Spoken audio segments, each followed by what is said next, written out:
Okay, this is the third part of the looking at Tyson on psychoanalytic criticism.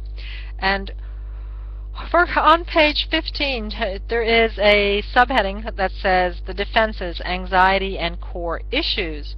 And it explains that defense mechanisms are patterns of behavior that we use to defend ourselves, and that we use unconsciously to defend ourselves.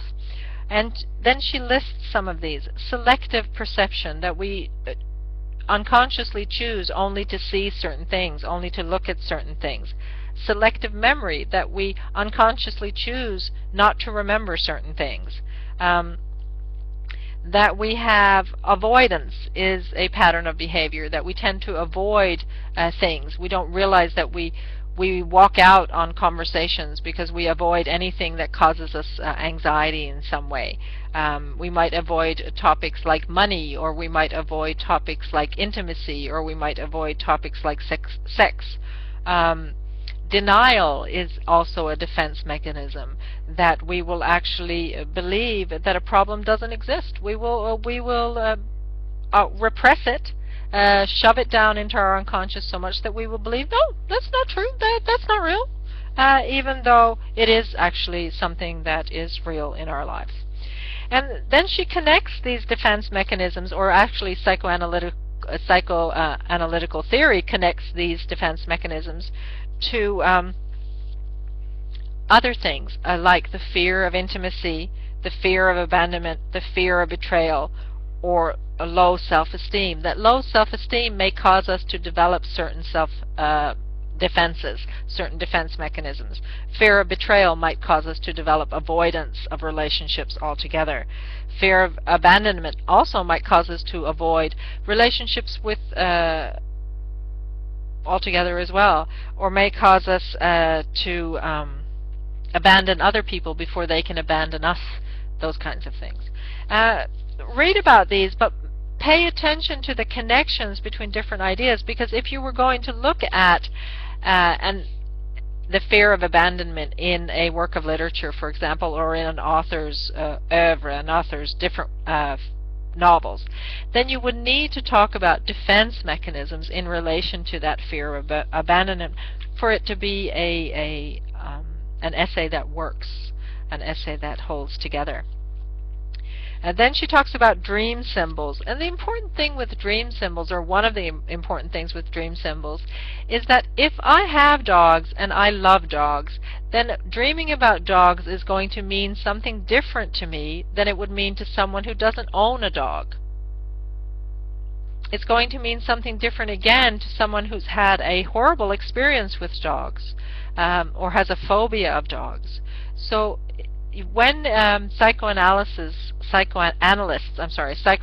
interpret dreams, or when you use psychoanalysis to interpret dreams, then you have to pay attention to the person who has the dream and their experience, because it does affect how you interpret the symbols in the dream or the events in the dream. She also says that context is important, and not only context within the dream, but when are you having that dream in your life? What is it that's going on in your life that's can be linked to this dream in some way? And another thing that she says, that all the characters in our dreams are really representations of us. And this is sometimes the case, that we dream about someone we don't recognize, and it's a part of ourselves that we have sort of divided and made into another person.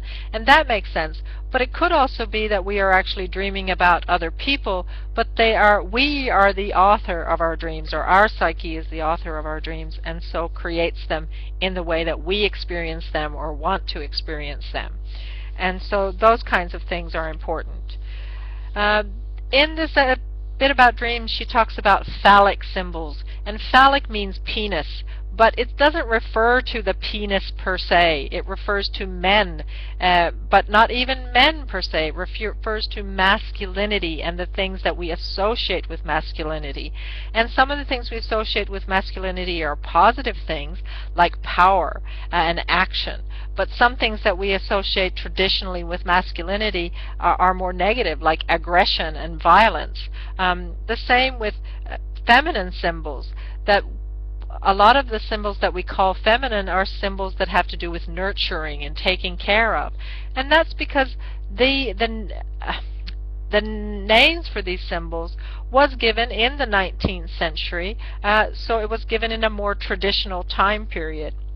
And that idea of tradition comes into the two things that many people object to in Freud is castration anxiety, that men would worry about being castrated, that women would have penis envy, go around envying men all the time.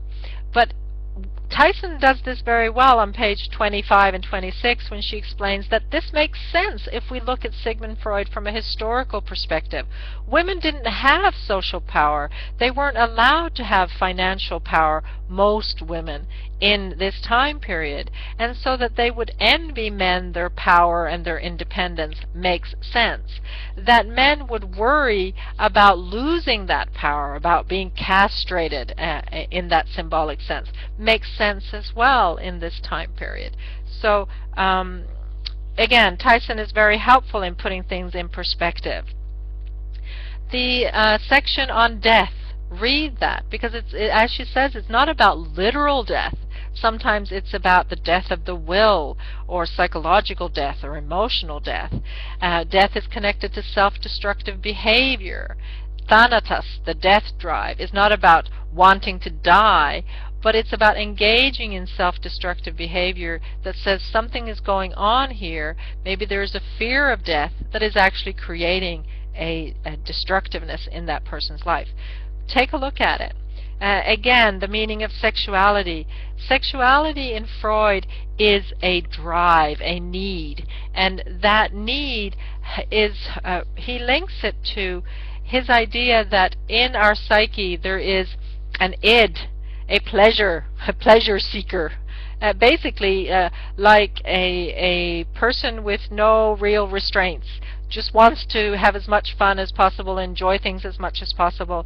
But there's also a superego, which is like an authority voice. And the first superego voices that we have are our parents' voices, and then also society's ideas about what's right and wrong, what we should do and not do.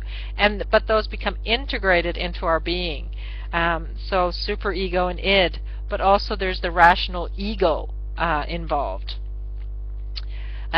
With the id, there is the specific libido, or sexual energy. Again, read about those things and think about them, and think about how they work in our culture, how you've heard about them before, and then also start thinking about them in stories. Are these operating, and how are they operating? Often what authors do is they separate out the superego and the id into different characters and act out a psyche on the outside, and so that can make for very interesting stories. This is Dr. Jekyll and Mr. Hyde is a typical, there's the ego on the one hand, but there's also the id on the other hand, and then of course the superego of society also there. Very, very interesting stuff. When you are reading, pay attention to analytical concepts, pay attention to definitions, pay attention to how things hang together, and think about these things and relate them to stories that you know and have read either at the A level or to that you watch on television or that you have read in books that you enjoy, and to the books in this class. This is how you'll get the most out of the class, but also how you will be able to fulfill the work for the class on the novels the best, because you've actually will have worked through the ideas. This is the end of part 3.